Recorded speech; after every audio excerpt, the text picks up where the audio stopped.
Salut à tous, bienvenue sur BFT et c'est parti pour le débrief du match entre le Havre et l'Olympique de Marseille. Bon, dans cette vidéo freestyle, on va parler de tout et n'importe quoi, entre le bordel à la commanderie, entre Aubameyang qui joue avec des extincteurs, à défaut de marquer sur ses derniers matchs, l'UFC au Real Madrid. Franchement... Je sais pas si... franchement, je réfléchis à ce que je lance une, une vidéo actu par semaine foot et basket ou juste foot, quelque chose comme ça, parce que cette semaine, ouah, je crois que c'est la semaine la plus divertissante all time. Cette semaine, c'est du lourd. Bref, allez, on va commencer, on va revenir plus sérieusement sur la vidéo. On va commencer avec la composition du match, que Habib Beye. Tiens, qu'est-ce qu'il fait encore là, lui? On a perdu 3-0 la semaine dernière contre Nantes et il est encore là, lui. Et lui, il en a rien à faire. Lui, il veut juste toucher son indemnité de départ. En roue libre total. Bref.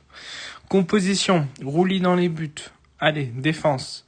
Pavard, Balerdi, Medina, Emerson. Qui est l'intrus? Personnellement, moi, j'en vois 4. On continue. Milieu de terrain. Nadi, Højbjerg, Timber. Qui est l'intrus? Moi, j'en vois un. Et c'est ni Nadi, ni l'anglais. L'anglais, je dis ça parce que Timber. C'est Højbjerg, voilà. Allez, on balance, voilà. À droite, Greenwood, qu'on n'en veut plus. Il paraît que Greenwood, il est très très mauvais. Il est pas bon. À Marseille, on ne veut plus. Voilà, je comprends pas. Bref. Tiens, c'est lui qui marque ce soir, mais on n'en veut plus. On continue. À gauche, Peshao, ça fait plaisir, il est de retour. Lui, il me faisait plaisir ses derniers matchs avant sa blessure. Là, il est de retour. En 9, Gouiri. Je croyais que Habib Beye n'aimait pas Gouiri. Ah non, Aubameyang a été suspendu. C'est quoi ce club-là? J'en ai marre. J'en peux plus. Bref.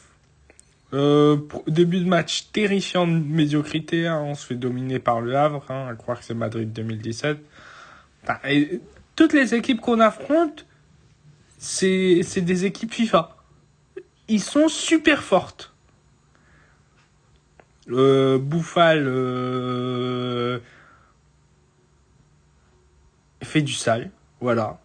Bref. Puis on réagit bien, on a quelques occasions. Le coup franc de Højbjerg pour Gouiri, où sa frappe passe vraiment pas loin. Mais voilà. Pavard, il a été ignoble en première mi-temps. Je crois qu'il finit avec un jaune. Je suis même pas sûr, mais il fait des fautes, laisse tomber, c'est terrifiant. Il se fait dépasser, incapable de faire un contrôle. Terrifiant. Bref. En fait, c'est ça le problème, c'est que ça fait depuis Chancel Mbemba, je dirais, qu'on n'a pas une défense solide, en fait. En fait, on n'a pas une défense qui rassure. Après, même le milieu de terrain est responsable, tu vois, bien sûr. Mais ce que je veux dire, c'est qu'on n'a pas une défense assez... qui est capable de gagner plusieurs duels d'affilée. Toujours, il y en a un qui va te faire une dinguerie. Toujours, il y en a un qui va te poser un petit classique en mode... Ouais, les gars, c'est ma collaboration. C'est ce que je peux apporter aujourd'hui. Personnellement, dans tous les défenseurs qu'on a alignés ce soir, donc Pavard, Balerdi, Medina, Emerson, je veux en garder aucun cet été. Et c'est du sérieux, en fait. Emerson, il a fait illusion en début de partie de saison jusqu'au Sporting, pour moi. Et moi, j'en voulais pas de base. De toute façon, le recrutement, le mercato, tout a été mal géré de base. En fait, avec du recul, j'y pense, mais tout a été trop mal géré. L'été dernier, l'hiver, j'en parle même pas, on préfère recruter des Abdelli et Waneri. Bref, mais en fait, je veux en garder aucun de ces défenseurs. Au club, ils disent qu'ils comptent sur Medina l'année prochaine. Bah moi, je compte pas sur lui, qui se casse. Je préfère compter sur CJ Ian Riley.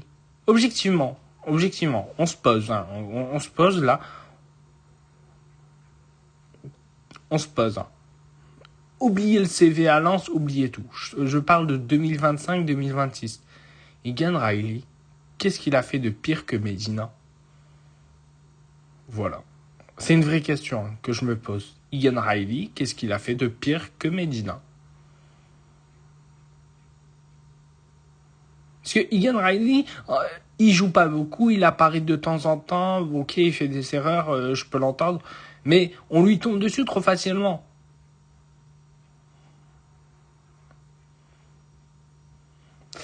J'ai lu un papier pas du tout intéressant, il paraît que c'était un consultant qui a dit encore des conneries.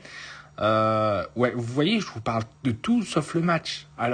Parce que en vrai, il y avait pas grand chose. Hein. On a gagné à l'arraché 1-0. Derrière, t'as Bouffal qui provoque un penalty, qui le met sur la barre. T'as Rouli qui te fait encore des gros matchs. Il y en a qui veulent dégager Rouli. Je pense pas que c'est le problème numéro 1 au club. Hein. Je pense que c'est le joueur à garder, hein, ou l'un des joueurs à garder. Bref. J'ai lu une connerie sur les réseaux sociaux, malheureusement il y a beaucoup de conneries, où quelqu'un disait ouais, Balerdi, oui, ça retombe sur lui. Balerdi, en vrai, c'est juste qu'on lui met trop de pression, en gros qui expliquait que Balerdi avait encore l'occasion de finir dans un grand club. Et que quand il allait finir dans un grand club, dans un club plus structuré, plus cadré, etc., que ça allait tout de suite cliquer, que ça allait tout de suite qu'il allait être titulaire, qu'on allait le regretter. C'est faux, c'est totalement faux. En fait, s'il avait 23 ans, Balerdi, tu te dirais oui, pas de souci. En vrai, c'est comme un Pacho avant qu'il arrive à Paris, ou un... Qui je peux prendre comme exemple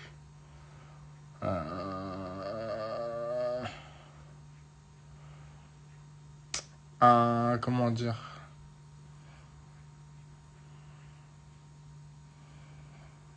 je sais pas. Bref, c'est comme un Pacho, on va prendre l'exemple de Pacho avant qu'il arrive à Paris, il jouait au Hertha Berlin, bref, il jouait en Allemagne. Et en fait, ce gars-là parle de Balerdi comme si Balerdi avait encore 23 ans. J'ai l'honneur de vous annoncer que Leonardo Balerdi est né le 26 janvier 99, je crois. Bref, en janvier 99, et que ce jeune homme a 27 ans. Quand t'es à 27 ans, t'es à ton prime. Donc, t'es censé être à ton meilleur niveau. T'es censé rentrer dans ton meilleur niveau. On l'a remarqué que Balerdi ne progresse plus depuis plusieurs temps. Moi, personnellement, je le remarque. C'est toujours les mêmes erreurs. La saison 2023-24, ok, il est bon. Fallait capitaliser, le vendre tout de suite. On l'a pas vendu. À la saison 2023-24, on attendait 45 millions. Aujourd'hui, on n'en attendra pas. Aujourd'hui, si on en a 15, mais je l'emmène à l'aéroport, moi. Je descends à Marseille, je le prends par la main, je fais Léo, viens ici. Merci pour tout. Même si t'as pas fait grand chose. Et je l'emmène à l'aéroport de Marignane. Va à l'Atlético ou va où tu veux. Mais voilà. Je pense qu'aujourd'hui, Balerdi, on n'en tire pas plus de 20. Vraiment, objectivement. Genre 15 plus 5 de bonus. Bref. Et j'ai mis un commentaire parce que je trouvais cette connerie encore stupéfiante. Où j'ai dit, à 27 ans, on peut plus parler de potentiel. Parce que, en fait, un jour, il faut que je fasse une vidéo sur le potentiel. C'est parce que c'est trop surcoté, le potentiel. En fait, on veut aller trop vite avec les jeunes dans ce foot. Et en fait, c'est très surcoté le potentiel. Genre, il y en a qui s'arrivent à 28 ans, on parle encore de potentiel. Et ils vont te prendre l'exemple de Dembélé. Mais Dembélé, quand il était à Rennes à 17, 18 ans, et même à Dortmund juste après, était un joueur quand même hors du commun. Tu vois, et on pensait déjà à lui pour être ballon d'or. Après, il s'est perdu au Barça, c'est vrai. Mais voilà. Mais j'ai écrit quoi? J'ai fait... à 27 ans, on ne peut plus parler de potentiel. Il est même pas top 30 à son poste. en Europe, dans le monde, hein, il est pas top 30. Hein. Moi, je peux t'en citer des joueurs meilleurs que lui. Hein. Bref. Et j'ai dit qu'il était même pas top 5 défenseur central en Liga. On a affronté le Havre ce soir et moi, il y a un défenseur que j'en ai entendu parler plusieurs fois cette saison, mais voilà. Mais ce soir, il m'a impressionné. Aruna Sanganté, moi je l'ai trouvé bon, serein, il est capable d'être dangereux avec le ballon, offensivement. Tu vois, t'as notre défense Pavard, Balerdi, Medina, Emerson, il y a toujours un pour pour te poser un classique, dans le mauvais sens, hein, pour te faire une dinguerie. Et en face, t'as Aruna Sanganté, que moi j'ai trouvé sérieux, calme, voilà quoi, un vrai défenseur quoi. Attention, je dis pas que j'en veux forcément à Marseille, parce que jouer à Marseille et au Havre, c'est totalement différent. Mais moi je l'ai trouvé bon en fait. Bref, on continue. Qu'est-ce que je voulais vous dire? Ouais, on va parler de ce qui s'est passé un peu cette semaine. Le match, on a gagné 1-0, je suis content, mais voilà quoi, sans plus quoi. Vivement la fin de saison, il reste plus qu'un match là, une finale contre Rennes pour savoir ce qu'on joue en Europa League ou en Conference League. Je veux juste que cette saison se termine. Et vraiment, cette saison se termine. Petites vacances, je pense, et après, Coupe du Monde. Alors, on va bien s'amuser pendant la Coupe du Monde. Bref.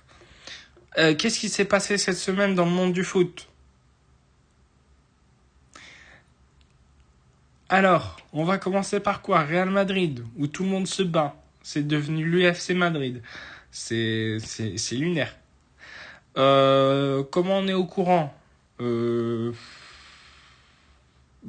Romain Molina. Non, Aquababe. C'est qui lui?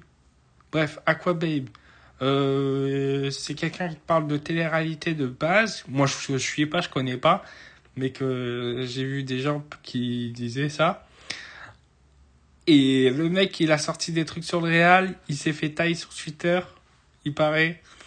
Moi, je vous relis juste ce que j'ai vu moi personnellement, ce que les gens relaient. Hein. Moi, j'affirme rien du tout.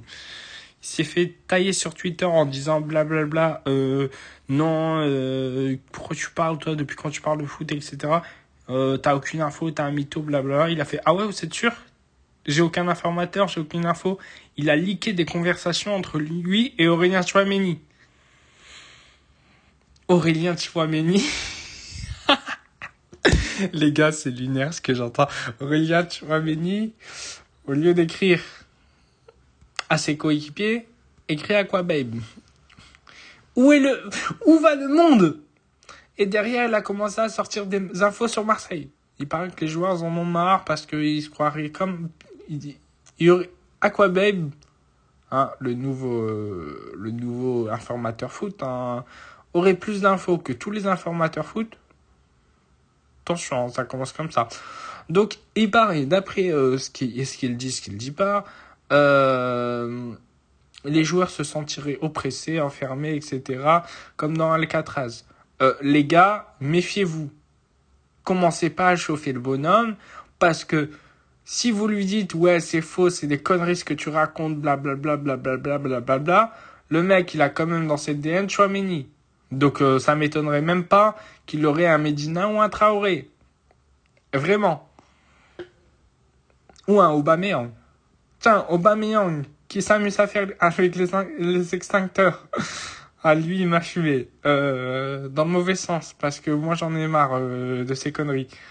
Ok, l'autre, il a 97 ans. Il met plus un pied devant l'autre sur le terrain. Bon, après, il est venu de base pour jouer quelques minutes de temps en temps. On l'a trop fait jouer cette saison. C'est pas de sa faute, forcément. Mais bref, il a fait quoi? Il a pris un extincteur. Il a déchargé l'extincteur sur Bob Tari. Qui est Bob Tari? Je savais pas jusqu'à aujourd'hui. Bob Tari était la personne responsable du sportif, donc la personne qui était censée mettre un couvre-feu aux joueurs. Oui, attends, je reprends ce que je disais. Bob Tari était le responsable sportif qui était censé mettre un couvre-feu aux joueurs à la commanderie. Non, non, je parle pas des U12, les gars. Je parle des joueurs pro. Sérieux. Les gars à 25, à 17 ans, 18 ans passés ou à 36, ils ont besoin encore de couvre-feu. Je suis terrifié parce que j'entends. Bref, voilà. Aubameyang a été pas suspendu, mais il a été écarté du groupe. D'accord. De toute façon, on en a rien à foutre. Il reste un match là. Donc voilà. Et le ménage de cet été va être hallucinant. Parce que moi, personnellement, je garde pas beaucoup de joueurs. Et je vous ferai une vidéo où je vous demanderai et je vous dirai mes changements. Ah, on a appris que l'ancien DS, directeur sportif de Brest,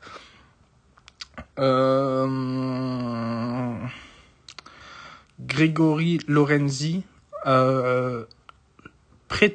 serait un prétendant très très sérieux pour être le futur DS de Marseille. À voir, tant que c'est pas officiel. Voilà. Mais il paraît qu'il a fait du bon taf à Brest. Après, Brest, c'est pas le Marseille, donc faut voir. Voilà, les gars, le débrief fut très très long. On a gagné 1-0. Actuellement, on est 6ème. Si je me trompe pas, j'ai pas vérifié le classement juste avant. Moi, le classement, je le vérifie jamais. Je suis objectif, je vais pas mentir, je le vérifie qu'en fin de saison. Voilà. En fait, au début de la saison, je me dis, allez, je le suis, je regarde, et tu vois, au bout de 3 journées, bah c'est bon, je lâche l'affaire, tu vois. Bref. Après ce débrief extrêmement long, je vous laisse. Je vous dis à bientôt pour d'autres vidéos. N'hésitez pas à aller voir la dernière vidéo qui est le fou du bus, qui sera le fou du bus. C'est une vidéo unpopular opinion avec 2 invités. Où des conneries sont dites, hein, je le dis tout de suite. Et c'est pas moi. Bref. Plus sérieusement, je vous laisse là-dessus. N'hésitez pas à vous abonner, à liker, à commenter pour me donner votre avis en commentaire et à partager la chaîne pour attirer plus de monde. Allez, salut!